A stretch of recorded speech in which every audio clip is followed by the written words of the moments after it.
Hello and welcome back, everyone. Whether you're watching us or tuning in on Spotify, Amazon Music, or maybe even both, because you're just that committed to learning. I'm glad I have you as my audience today here at X Raced, where knowledge meets inspiration in the intricate dance of industry evolution. I'm your host, Miles, here to decode the blueprints behind real world leadership, sustainability, and growth with a guest who will tell us what it takes to truly integrate management, compliance, sustainability, and foresight. Yes, all in one conversation. And trust me, he has the mileage, the mindset, and the ISO credentials to back it up. He's not just a thought leader, he's a standard setter with more than 40 years of experience helping organizations across the globe build capability, accountability, and sustainability. He's leading the charge where education, certification, and corporate responsibility intersect. He's built a globally respected ISO certified training powerhouse that champions accelerating continuous improvement, which in their world doesn't just mean progress, it means people. It means taking competence, capability, and skills and using them as the engine for organizational resilience and value creation. So, joining us in this episode, the man who makes quality contagious, the managing director and CEO of ACI Global and e-Quip, Mr. Ian Erskine. Hi, Ian. Welcome back. And welcome again. And again, happy Mother's Day from yesterday, young Miles. Thank you so And much. yes, to all the mothers, I trust that you were spoiled just deservedly. Thank you, and happy Mother's Day to Loretta. And I'm Yes. very grateful to have you here. And frankly, you've become something of a compass for our audience, guiding us through the alphabet soup of ISO standards and showing us how real value is created and sustained in this chaotic world. But before we even dive into your current projects, Ian, I have to check in on how did that recent doctor's visit go? You mentioned it was, and I quote, somewhat scary to say the least for you. So I want to know more. Yeah, so it was very interesting because, as you know, on previous episodes, we've been talking about the impact of artificial intelligence Mhm. and things to do with, I guess, privacy and personal information. And yes, it was interesting. I had to go for a medical because I've reached the young age of 75. Wow. And so yes, so I had to turn up, and but it was interesting when I first walked into the doctor's surgery. I was met by a lovely young lady who said she would be assisting the doctor in note taking and so forth. I said, "Oh, that's very nice, yes." And but then they immediately proceeded to tell me that it wouldn't actually be done in person by writing the notes. They Uh, had a new Lyrebird software program which are AI driven, which actually converted the speech to notes. And I okay. thought, well, that's interesting. And so I said, look, if you don't mind, can I ask you a couple of questions? So the first one obviously was data. Where is the data going? So where are the records being taken on myself? Where's that being stored? And they said, oh, look, it's a trial program. We don't really know. And so I said, fair enough, that's okay. And then I said, now, when you're talking about the platforms, do you know that they run on algorithms? And Uh-huh. they both looked at each other and said no. And I said, okay, so how do you know at any given time how those algorithms are going to reflect or take note of our conversation.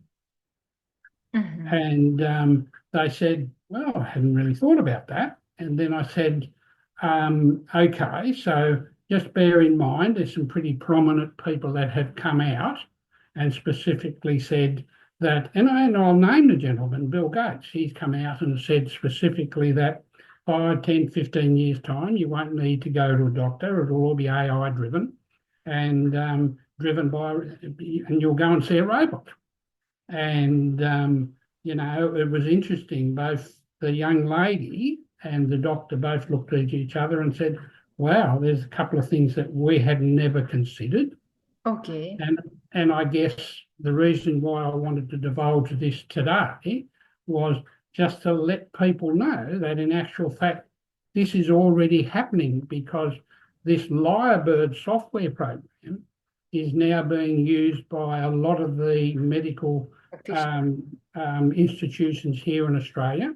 Yes, it's trial because basically, and then where it really got scary, I actually had to ring them back, the doctor surgeon back the following Monday, and when I spoke to them, I said, "Look, I just want to know where the information is because the Roads and Services Institution, where we get our licenses from, haven't received the information." And anyway, I got a phone call from the doctor. He said, "No, no, it's all been sent." And I said, "Okay." And then I asked him about the information. I said, "How long does it take before you get that information back so you can store it on your own software?" And he said, "Well, yes, that's a very interesting question." And he said, "We get it in 2 or 3 weeks' time. It then comes back to them, and then they can upload or download that information into their own software on their own computers, right?" Which is passable, I guess. But what scares me is this period of time, whether it's 1 week, 2 weeks, or a month, before it actually comes back and fully accessible to the doctor's practice. That is what really scares me. Right. And this is where we lead into our discussion when we talk about, okay, so if we're going to use AI, AI is out there, and to me, it's running too quickly. It's not listening to people, and it's just not myself and Marcus and others that are saying, "Hold on, just stop, okay, and let us deeply dive into this and determine where is this information going." Because basically the information is sitting on the major platforms, Google, Azure from Microsoft, and there's a number of others, right? That's where the data is, right? And now, when I asked a question, because they want to use it in our learning management system, it's called machine learning. And at this stage, I'm not going to have a bar of it because we don't have any control over the algorithms. Whenever I ask that question, okay, can we have a look at the algorithms? Oh, no, that's part of the platform. And I say, regardless of whether it's part of the platform, and here's the telling bit, if we're going to adhere to ISO guidelines in reference, and the two main standards to talk about here is ISO 27000, which is the Information Security and Cyber Security Standard, and ISO 27701, which is specifically to do with personal and private information. They have to marry up. Now, what I'm questioning, because I'm now seeing that there's organisations now promoting AI and proudly promoting that they are now ISO certified. Now, maybe I'm missing something, but I don't think I am. When I ask these questions, people can't answer that question. Now, if you can't answer that question where your data is at any given time, indefinite. Right, and even if it comes back after a week, 2 weeks, or whatever, what happens? What's being done to that information in that period of time? And big question. It is, and like I said, it's a little bit scary, and I deliberately bringing this to people's attention because I want them to take note, and as we go through, I want to let them know that the best part to start with AI is, and that's where we'll start to get into the nitty-gritty, and then we'll discuss that. Yeah. Well, thank you for sharing that, Ian. Honestly, I can only imagine how unsettling that must have been for you and for every patient. It takes a lot to face something like that head on. I mean, they can't even give you a definite answer, but I'm just really glad you're here with us, pushing forward, doing what you do best. And, of course, Ian, we're rooting for you, and your advocacy is big time. So I hope that gets fixed very soon. And Yeah. So today, we're diving into integrated business management systems, the evolving scope of compliance, and how to navigate internal and external organizational contexts. Plus, we'll also get a first look at some powerful ISO frameworks aimed at protecting privacy, since you mentioned data earlier, and information in this digital age. So let's get into it, Iyad. How does ACI Global guide organizations in accurately assessing these influences, and how does this foundational understanding align with your deep commitment to corporate social responsibility and sustainability principles? Well, it leads on from what we've just been discussing, and it's now oh so much more important that an organisation revisits their Mm, pestle, their political, economic, social, technological, legal, and environmental issues. mhm, And I guess the two core ones there, addressing the issues that we've been talking about over the last month or so, is AI and environmental sustainability. Now, the two sections there that have the key things to look at, all three, are the political, the legal, and the economic sustainability. Okay. And people say, oh, what's economic sustainability have to do with AI? Well, it has a huge amount, because if we don't protect our workers, right, mhm, that's all to do, the protection of our workers is all to do with environmental sustainability. How can we sustain ourselves within our environment if we don't look after and address environmental sustainability? We mhm, don't look at the political issues that we face, right? We don't look at the legal issues we face, right? They're the other two, as well as economic sustainability. These have to be assessed. Now, what I'm saying to people is there clearly are two clear standards there for people to look at as guidance standards, right? That's the 27,000 standard and the 27,700 standard, right? Which both are meant to mapping together, mm, and they then are supposed to be addressing the issues that I've already raised, right? But the open question I still have for organisations to ask this basic question: number one, where is my personal data being stored? Okay, where within the platforms can we access and can we edit if we need, or can we modify if we need the algorithms? They're the two main and most important things, because if we can't oversee those two parts, those two issues, mhm. you really can't go to the next step. So the reason Yeah. why I'm putting this up in front in reference to when we're talking about the context of the organisation, that's where they have to. The first thing you look at is your pestle, your Mm, political issues, your legal issues, environmental sustainability, social, technological, right? All these issues need to be looked at, right? And then you need to actually do a risk assessment. Now, you've heard me talk about it before. We talk about foreseeable risk, right? Now, yeah. what we're looking at here is certainly foreseeable risk, Mhm. because people, and whenever I discuss this with people, I did an audit yesterday with an organisation, and Okay. when I raised these issues and these concerns, you could see immediately they were beginning to think, wow, yeah, okay, yes, we need, yes, there is a way that artificial intelligence can assist us, but we have to be the ones that are in control of that, Yes, and I agree.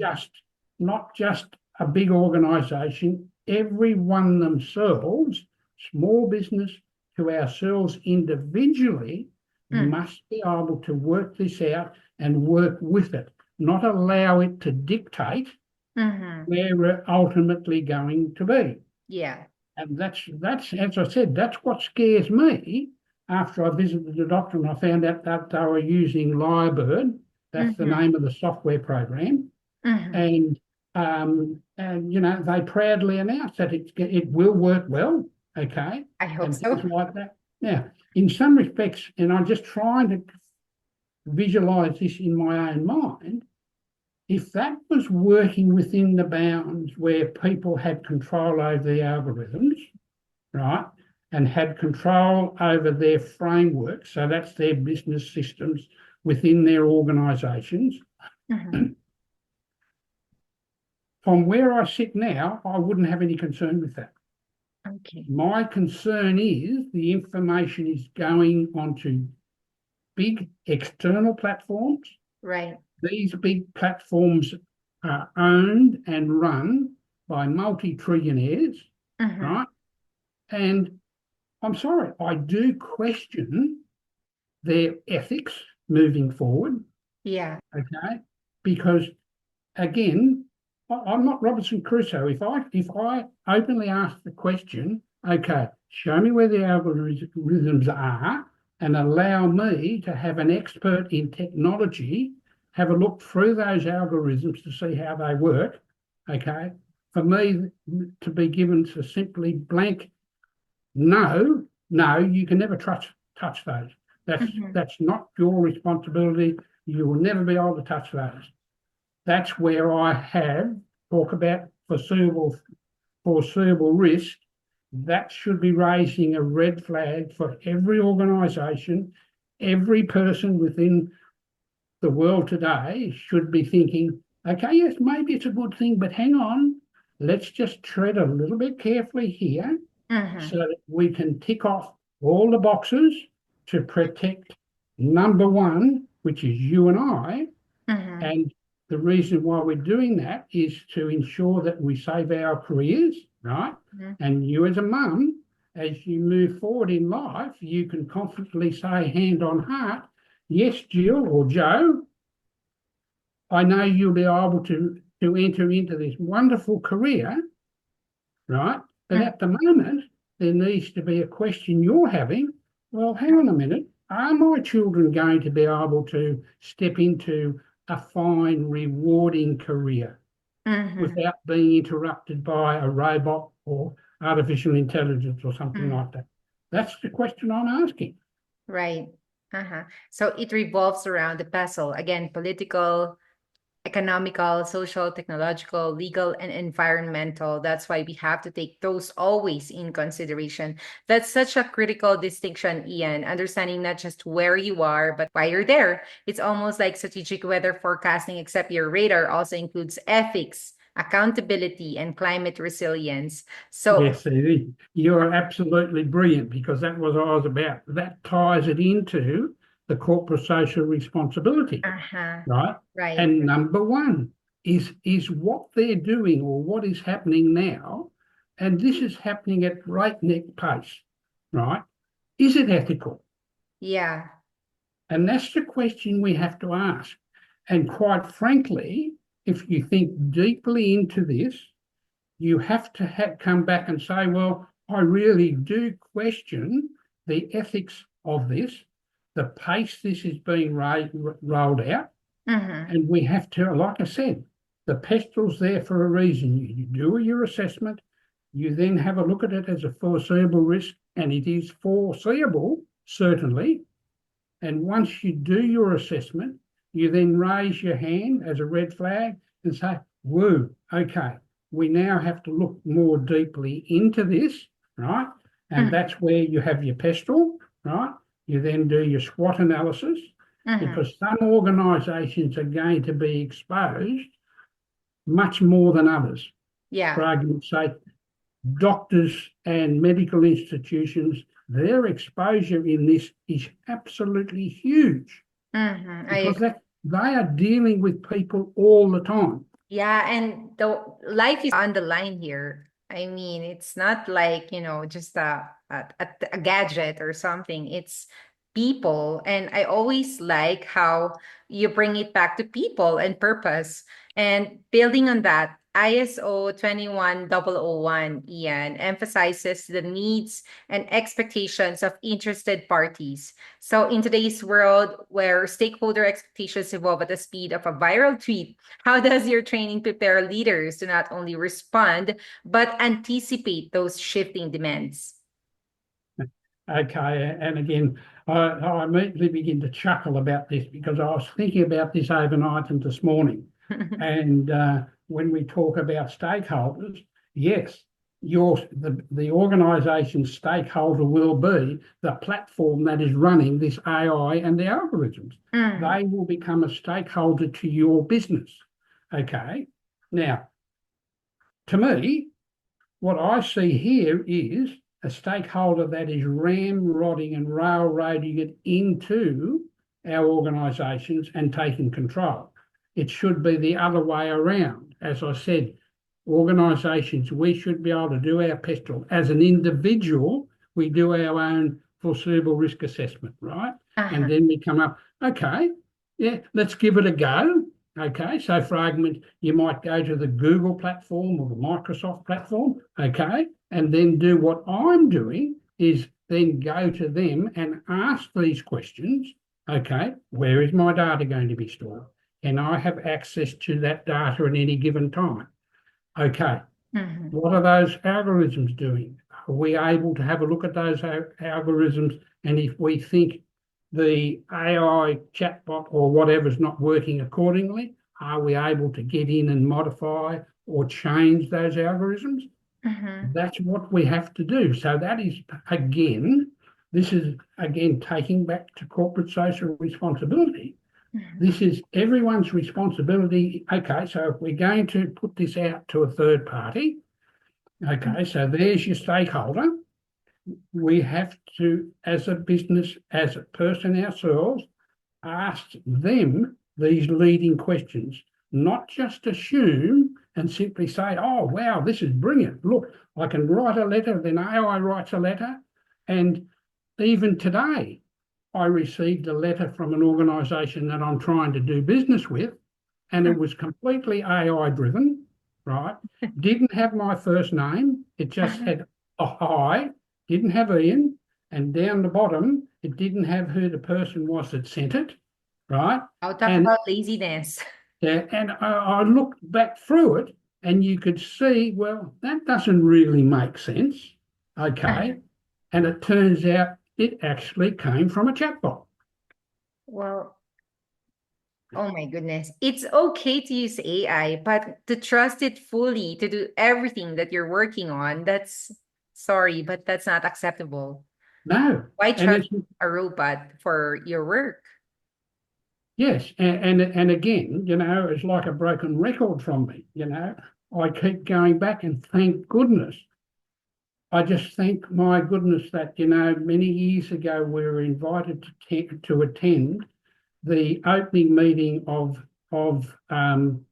the corporate social responsibility entrance into Australasia. We were invited to join, and we became a founding member, right? Uh-huh. And thank goodness that we are now in that position where I can look back and I can say, yes, okay, so, we have specific ethics, principles which we have to adhere to. Mhm. And look, quite frankly, at the moment, we're standing, well, ACI Global as a learning provider, because Mhm. everywhere I look, people are saying, no, no, you've got to put the learning machine or the machine learning into your and embrace that. And I'm saying, no, we don't have to do that at all. If we're going to bring anything in, we have to remember that that learning is being done by people. That learning, we are taking their personal information into the platform. So we are the custodians of that personal information, right? Mhm. And by law, by ISO requirements, at any given time, for argument's sake, Miles, if you wanted your information back, we Mhm. have to show you where that is, return it to you, Yeah. right? And then we have to be able to then demonstrate we have to take it off our platform. So it's deleted, but it's only deleted once you get everything back. you check it off, you're comfortable, then we can take it off the platform. Mhm. Now, where is that coming from? These major platforms that are capturing all this personal information, right? Where is that coming from there? From them? Yeah. It's not even mentioned. Mhm. Well, that's transparency at its finest, Ian. Yes. Absolutely right. It's about staying intellectually agile too. And that stakeholder awareness becomes almost a sixth sense in resilient leaders, somewhere between empathy and enterprise. So let's zoom in on something strategic this time, Ian, the scope of business activities. When companies are wrestling with complexity, I mean, new markets, digital systems, operational shifts, and so on. How do you and your team at ACI Global help organizations define and refine their operational scope? Okay, that's where we do a step back and we revisit their vision. So we talk to the directors of the business Mhm, and we ascertain, has their vision changed at any time over the last 12 months? So then we look at that, and for argument's sake, and we draw an analogy to what I do a lot, where I go into organisations and I check off how they've implemented a standard, which they mhm, may well have added to their existing standards. Now, I'm actually working with an organisation at the moment where they're looking to add information security to their existing standards. Now, it's an interesting one for us because we've already done that in our educational organisational management system. But what we're doing this year, we're upgrading from the old standard to the new standard, and we're also embracing the ISO 277 privacy standard, which maps in like a jigsaw to the mhm, 27,000 information security standard. So we're actually working through that at the moment. And what we talk about there is we need to be able to have a look, and we do this when we discuss with the organisation. Okay, so there's your vision, right? Okay, so now let's have a look at how you're actually going to achieve that, which is the mhm. organisation's mission, right? So the mission then is explained, okay, and I'll put my hat on as managing director of ACI Global. We will have to be able to demonstrate to our third party auditor that our scope is going to change. So we're now going to take on information security, privacy information protection, so forth, much more heavily into ethics and Yeah. transparency, Mhm, right? We have to be able to demonstrate that to a third party. So in the information security and personal information standards, we talk about controls. We must have specific controls in place at any given time, which mhm. can pick up a breach, can pick up a break, can Uh-huh. pick up an attack. It could be a cybersecurity attack. Yeah. At any given time, the controls that you have in place have to be there. Now, what we're going to do is we're handing that to a third party, and they've already started. And what they do, they attempt to break into our systems. Right Mhm, now, when they do that, and yes, they've already picked up a couple of our weaknesses, which we're working on to fix, right? But that's where you have a situation where if you're being attacked, and we picked it up very, very quickly. We were openly attacked a little over 2 weeks ago. We went into the back end, and I think over about a 5 minute period, we were attacked something like 150 times. mhm, People trying to break into the LMS, right? Bang, bang, bang, bang, bang, right? They didn't get in. That was the strength, yes. But why were we able to record? Why were they able to start to break in? That's what we now need to ascertain and put additional controls in place so mhm. that they're robust and they work. Yeah. Ian, this reminds me of one of our previous conversations. Having the discipline to define what you shouldn't do is just as powerful as defining what you will do. And it's really sharp. And since we've covered the what earlier, let's talk about the how. Your integrated business management system, or IBMS, revolves around the PDCA cycle: the plan, do, check, and act. How does this structure support measurable continuous improvement across industries? Well, the PDCA, Plan, Do, Check and Act, Mm. um, works very uniquely, and we constantly remind people as they go through the training platform of what that actually means. Because basically, a lot of the time, we get to the point where the planning has not been done correctly. Now, taking that back to the present topic, which we're talking about at the moment, I question the planning that is going on in reference to this maniac rollout of AI and robots, and ultimately robots. That's where I question the planning. Okay. Now, we're at the situation where we're looking at the planning. We're now trying to endeavour to do the check, right? And Yeah. now this is where it becomes very difficult. If you can't get those basic answered, those questions answered, sorry, Mhm. that's where you get to the point, well, hold on a minute. How can I go from plan, do my checking, and then begin to act? If I can't do the checking, I can't say, oh, let's just bypass that and go to the act, Uh-huh. right? Okay. And then the next part of the process. Okay. And so, sorry, I forgot to do the plan, do, check, and act. So the doing, okay, is also the other part which is coming in too quickly, right? You plan, then you do, because you can't. And I guess that's one of the reasons why we've put it into the integrated system and showing people the starting of the planning, starting of Mhm. the doing. So let's put it in there and expose it through the pestle, right? Okay, so we've now exposed it for the pestle. Okay, now we're going to start to do our checks. Okay, so we're checking on the platform, Okay. asking the platforms a leading question, asking the people in the power these leading questions. Why can't we have a look at the algorithm? And the simple question I then say back to them, and sometimes it takes a fair bit of doing, but I do say this to them when they come back to me and they say, no, that's our intellectual property. We own that. You cannot see that. And what I say then is, okay, so if we can't have a look at how it's actually running and check to make sure it's fit for purpose for our organisation, okay, what are you hiding?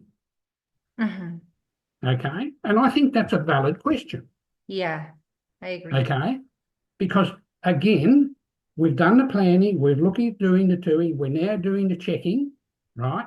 We have, and if we can't thoroughly get the checking done, we're never going to get to the act, Mhm. because the act is when it's actually running and achieving results for the organisation. So it's achieving the vision of the organisation. So you've done your plan, do, and check and act within the mission, right?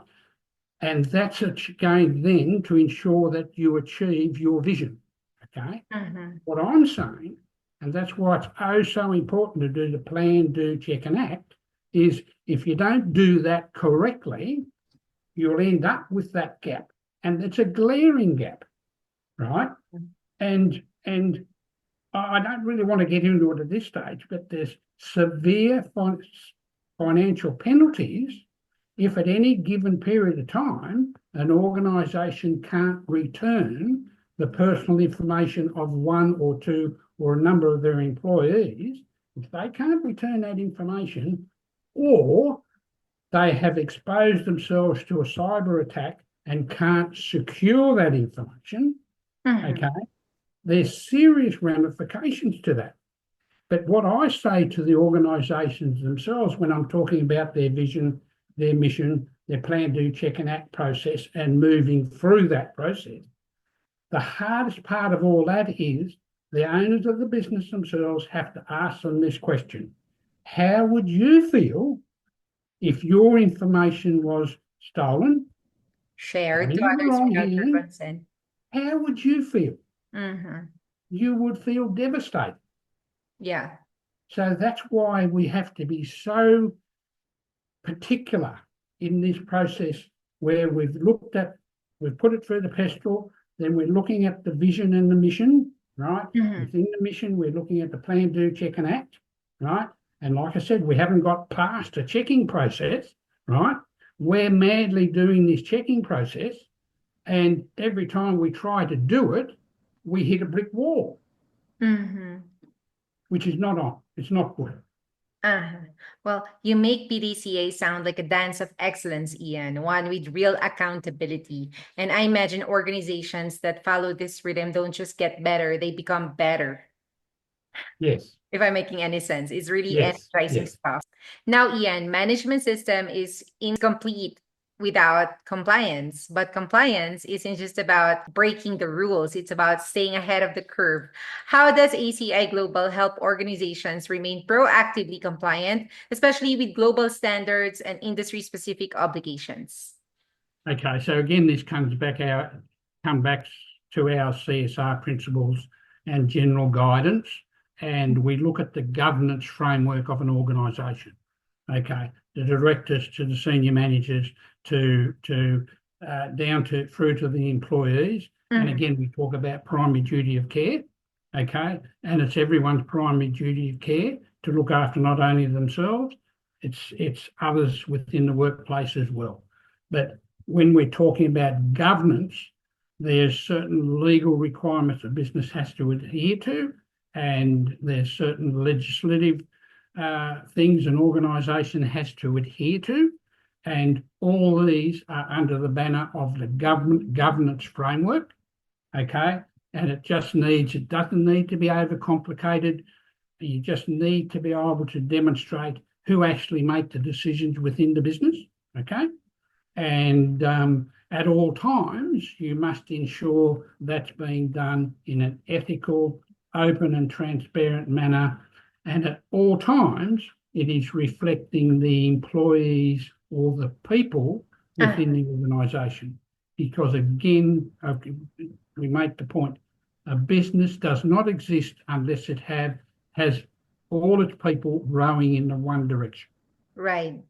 And that primary duty of care, Ian, with a proactive mindset makes all the difference. Planning ahead is the name of the game, I think. And now let's talk about one of the most misunderstood metrics in business, value. How does ACI Global define and measure it, both for individuals undergoing certification and for the organizations that invest in them? Well, again, this is where organisations need to be proactive, and I'll give you an example of how this works brilliantly. The organisation that I did yesterday, I was asking themselves basically what was their biggest and best achievement for the year, right? Now, this is a family-oriented business, and they looked back and said their ongoing transition from the founders of the business down to the people that are now running the business. Okay, now it's gone from a single family business to multiple family units within the business, right? Which is a huge plus for the organisation.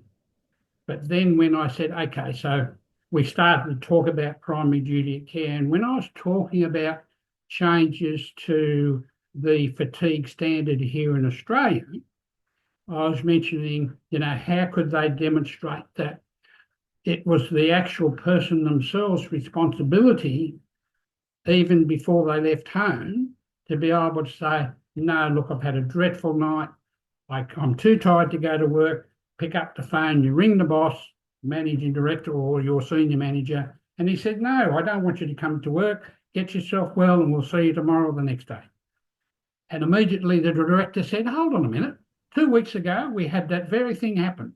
One of our employees was celebrating one of their family's birthday, Okay. and they had lots of wine and bubbly and food and everything like that. and he got up in the morning and he clearly felt he wasn't fit to drive, Uh-huh. right? So he rang the business, and they simply said, "No, of course, don't come in. It was a fantastic party, and Mhm. I hope you all enjoyed yourself, but we'll see you in the next couple of days." Yeah, That is what is called responsibility. I see. Very. That's how it works. Uh-huh. And I'm sure that's the kind of return on investment everyone dreams of because it's Yes, quantifiable, but also deeply human. yeah, Uh-huh. because regardless of what systems you put in, you have to ask yourself the question at the end of the day, is it adding value Mm-hmm. to your business? If it Yeah. doesn't add value to your business, don't do it.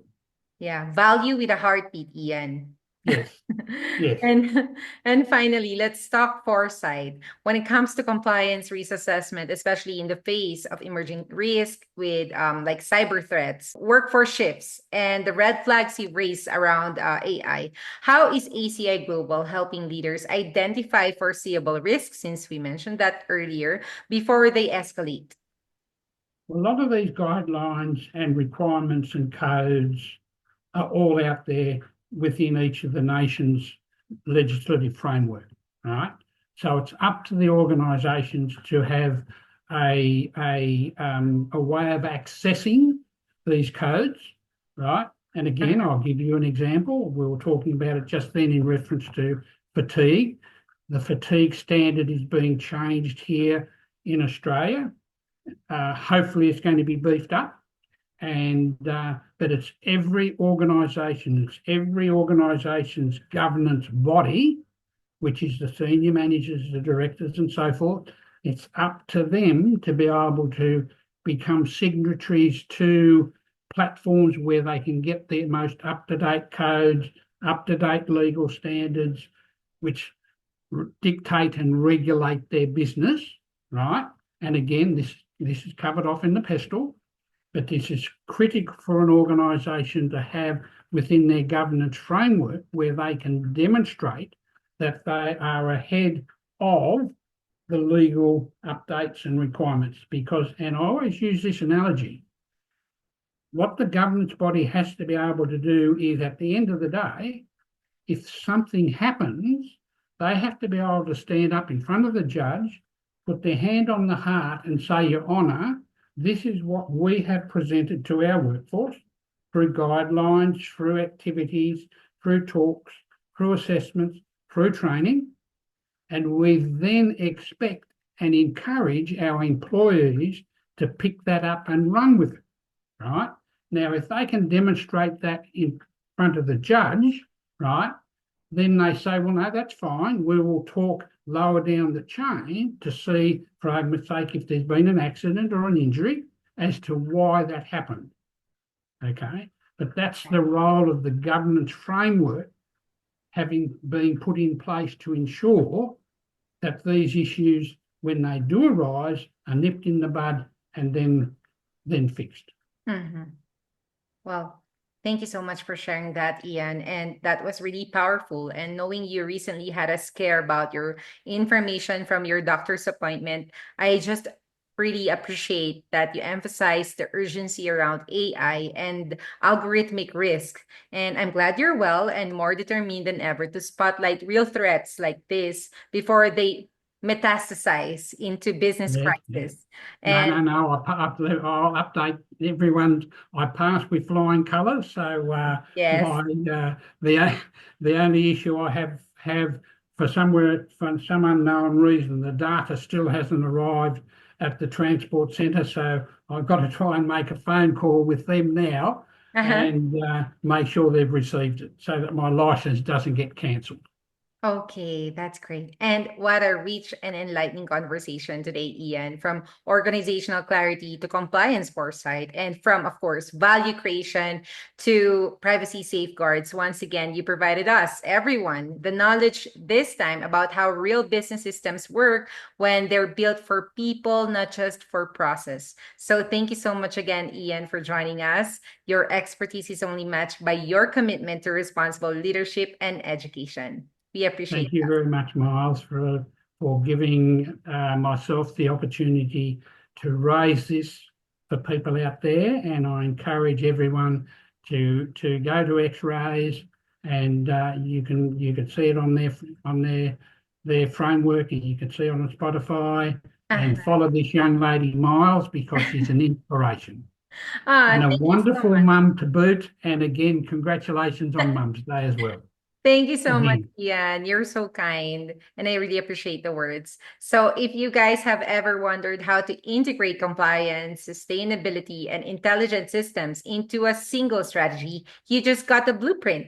To learn more about this, check out their CBMS online manual. It's a treasure trove of guidance for organizations ready to step into the future with intention and integrity. Simply visit aciglobal.com.au or the link below for a deeper dive into their certified courses, leadership programs, and global training initiatives. Thank you so much for being with us in this episode. Ian and I will definitely be back next time. Until then, this has been your host, Miles. Stay focused and inspired with X Rays.